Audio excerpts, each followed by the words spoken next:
balita naman sa lalawigan, pera kapalit ng diploma. Yan daw ang ginagawa ngayon ng ilang Chinese student na nagpupunta sa Cagayan para mag-aral. Base yan sa pahayag ng isang propesor ng University of the Philippines.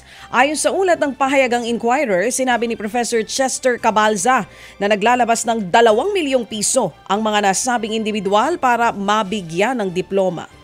Karamihan nga raw sa mga estudyanteng ito hindi naman pumapasok sa kanilang mga klase. Hinala ng propesor, ginagamit na gatasan ng diploma ang mga institusyon na pinasukan ng mga Chinese. Hindi nga lang daw si Cabalza ang may alam nito kundi maging ang ibang propesor sa iba't ibang bayan. Bago yan, nauna nang ipinagtanggol ng Cagayan LGU ang pagpunta doon ng mga Chinese na bahagi daw ng isang exchange program. Isinailalim naman sa state of calamity ang bayan ng Surala sa South Cotabato bunsod ng epekto po ng El Nino. Ayon sa tanggapan ng municipal agriculturist, nasa 1,000 hektarya na ng sakahan at mga fish pond ang patuloy na natutuyo. Umabot sa 71 milyong piso ang kabuoang pinsala sa sektor ng agrikultura.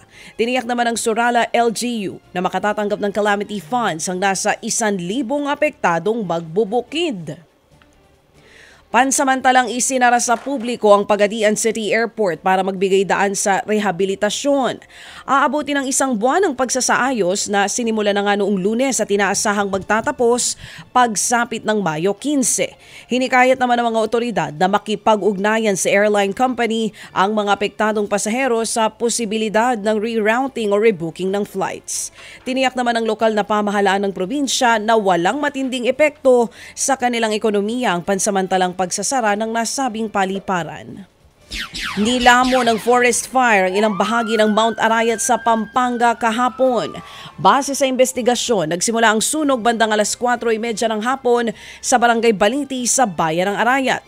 Idineklara rin itong fire out matapos ang 3 oras na sunog. Inaalam pa sa ngayon ng Bureau of Fire Protection ang pinagmula ng apoy. Ted Filon at DJ Chacha ngayon nasa Radyo 5 92.3 News FM Monday to Friday 6 to 10 a.m.